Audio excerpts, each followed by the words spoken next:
Welcome back to the Mike Huckabee Show for this Tuesday.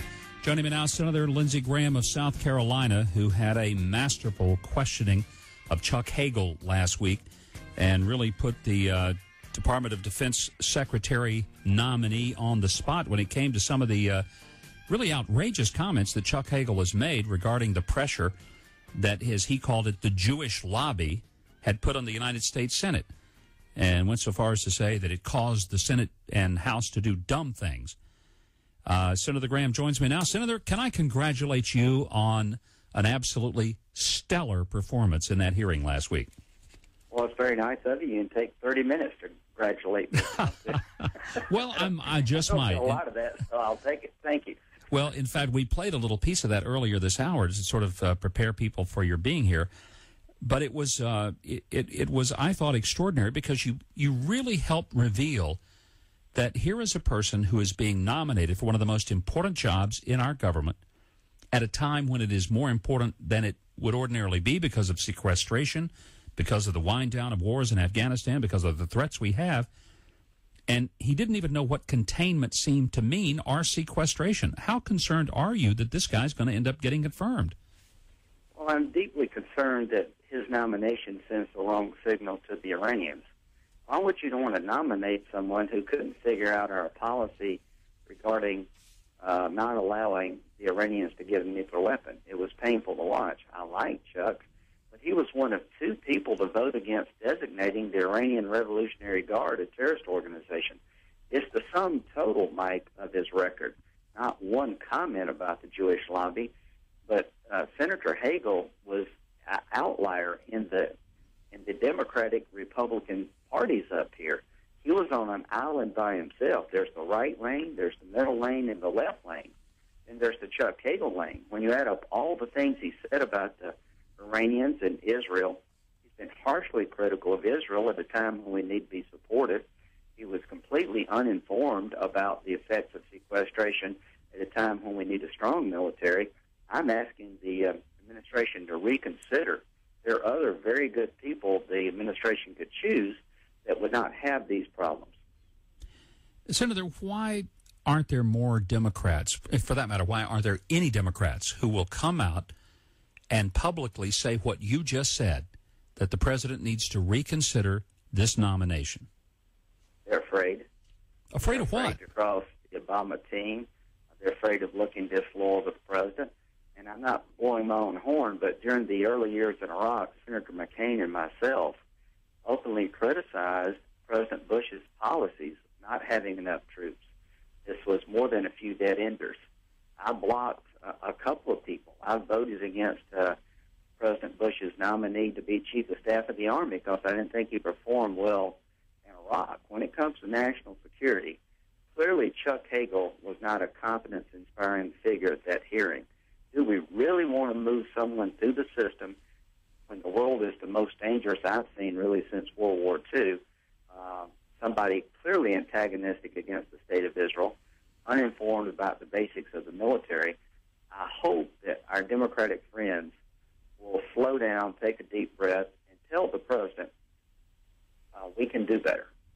I mean, the president still has an opportunity to save face here if he were to quietly go to Chuck Hagel and say, you know, I think maybe it would be very, very wise for you to withdraw. And that way it's Hagel's decision. There's not an embarrassing vote for the president or for Chuck Hagel. We've all seen that happen in similar situations. It's not often, but it happens. Harriet Myers. Well, exactly. I mean, and the Republicans went. This happens. Chuck Hagel is a good man. He served honorably in Vietnam, but his record as a senator put him out of the mainstream. There are very few people up here had a hard time saying Hezbollah is a terrorist organization. The Iranian Revolutionary Guard is a terrorist organization. Nobody up here feels like the Jewish lobby, the Israeli lobby, has intimidated us to make bad decisions. I really feel like that the Congress on the Republican and Democratic side, one of the few things we have in common now, Mike, is that we believe the state of Israel deserves our support. It's our best friend in the Mideast, and Senator Hagel was an outlier. So I don't think it would be a sign of weakness by the president. I think he would serve himself and the country well just by reevaluating. I'm going to be in Israel next week. I would certainly love to be there when the news comes that Chuck Hagel is withdrawing as defense secretary, because I think it would bring cheers in the streets, not only there, but I think here as well. How about a sigh of relief more than anything else? Like Michelle Ford, there's some really good people who've been in the Obama administration who would serve well, who understand the Iranian threat. I don't know what the president will do, but I think the choice of Chuck Hagel reinforces his worldview. Leading from behind, we don't want to be an exceptional nation. And Chuck Hagel has always been sort of the contrarian, that America's the problem, not the Iranians, that Israel's the problem, not the Palestinian terrorists. And he sort of adopted that view of where America's the bully and Israelis are thugs. That's what's so disturbing about his nomination. Now's not the time to go down that road. My guest is Senator Lindsey Graham of South Carolina. This very day, NBC is reporting that they've uncovered a 16-page memo from the Department of Justice, essentially giving an American president, I'd say, carte blanche to order a kill on American citizens if they believe that there is an imminent threat, and that's kind of loosely defined. Senator, you've been in not only the United States Senate, but you've been a member of the Judge Advocate General Corps in the Air Force for over 20 years, so I understand you know military law, you know the Constitution, you know U.S. law. Help me understand if I should be as concerned as I am, because this terrifies me that without any judicial process, any due process, any warrant, a probable cause put before a judge, we could have a person from the executive branch order a kill on an American citizen. Well, here's my view. I've been a military lawyer for 30 years. American citizens have sided with the enemy in every war we've been engaged in. Do you agree with that proposition? I certainly don't want anybody to pose a threat. I guess my question is, can it be done, though, without some type of balance where there is at least authorization? I mean, we have to have a search warrant to go in somebody's house to look for marijuana. Well, can I just tell you the difference? We're not Please. fighting a war, a crime. We're fighting a war. Never in the history of warfare has the American Congress or judicial branch required the president to get judicial permission to kill somebody who's have been deemed to be an enemy combatant. I can't think of a worse scenario in a time of international terrorism to turn over to the federal courts the war. And as a military lawyer, I would never agree to have my commander's decisions regulated by a federal judge in the United States. So, when it comes to American citizens, al-Awlaki, he was killed in a drone strike in Yemen. We couldn't capture the guy. He was one of the biggest operatives for al-Qaeda in Yemen, an American citizen who went rogue, who planned the attacks on the USS Cole. We found out where he was at. We ordered the drone strike through the executive branch. We're at war, and that's the way it should be. Going in to get bin Laden in Pakistan did not, in my opinion, have to get a search warrant or didn't get permission of the Congress.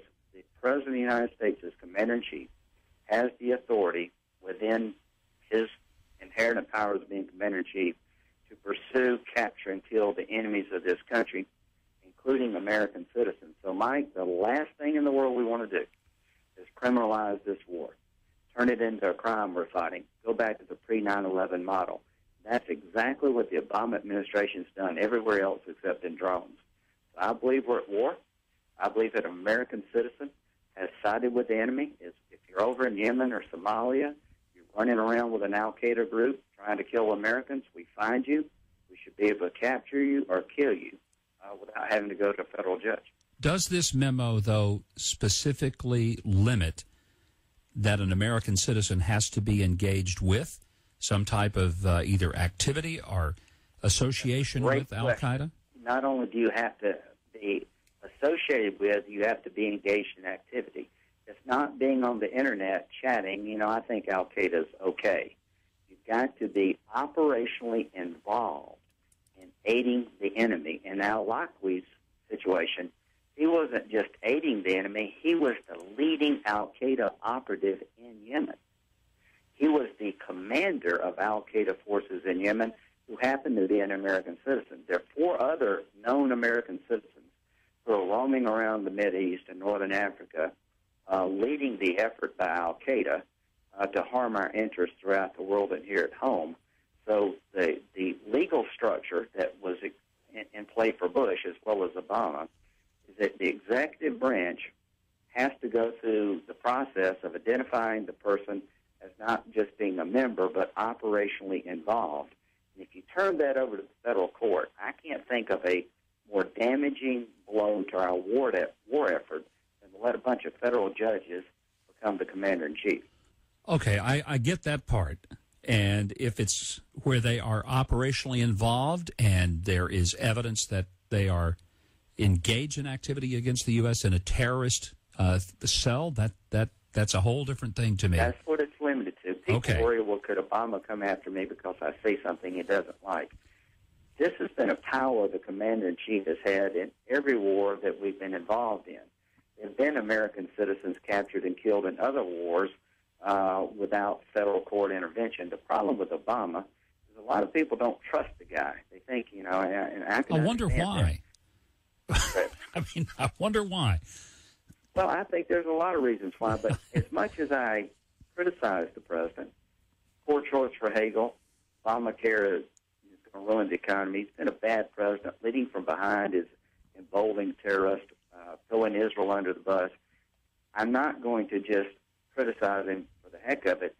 They're right here. The power of the commander-in-chief to identify enemy combatants and to capture and kill them when they're operationally involved in the war effort is something the commander-in-chief has as a right, and it makes sense. You can't give the commander-in-chief power to a bunch of federal judges.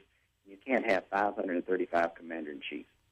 Okay, I'm going to just ask you to keep your eye on the president and what he does, and I know that you will do that for all of us. The one thing you can trust about me is that I'm going to get to the bottom of Benghazi. Would you agree, Mike, that of all the people up here, I've been one of the more aggressive ones of holding Obama accountable for Benghazi? Absolutely, and there's never been anything more. Panetta's testimony. And that needs to happen. Secretary Clinton did not have a clear-eyed view of the threats in Libya. If she did, would have closed the consulate. The guy I blamed the most for the death trap of the consulate in the Libyan debacle is Barack Obama. And I'm not going to give up until you and your listeners know what he did as commander-in-chief for those 7 hours. Why couldn't we not help these people? Why was the consulate open? I'm going to make sure that Leon Panetta tells us detail by detail what our commander-in-chief did. We know what he did in Bin Laden. They're making 2 movies about it. Isn't it kind of odd we don't have any photos of what he was doing in Benghazi? It's very odd. We know that he had a trip to Vegas, that he had to do a fundraiser the day after. That night? When did he order assets to be deployed to help these people? And what did he say when they told him we have no way to help these people? I want to know, blow by blow, when did you first tell the president about this attack?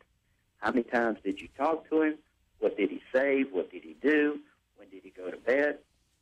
The media here has been absolutely awful in holding Barack Obama accountable for a national security disaster. If this had been President Bush, don't you think there would have been an outcry all over the country to release all the information and to have him account for what he did? Well, Cindy Sheehan would have been camped out at Crawford, Texas, as she was for, information. No, it's definitely been a double standard. Here, something nobody knows yet, but it'll come out Thursday. But it'll come out now because I'm going to tell you. Remember taking al-Qaeda out of the talking points they gave to Susan Rice? Yeah. It was no accident that Susan Rice went out on September the 15th and told the story most beneficial to the president, that al-Qaeda was involved. This was a video that they couldn't control, a spontaneous event. Well, the al-Qaeda reference taken out of the talking points was a very important political decision. There are 70 emails talking about deleting al-Qaeda, but they won't give us the text of the emails. They just want to give us a summary.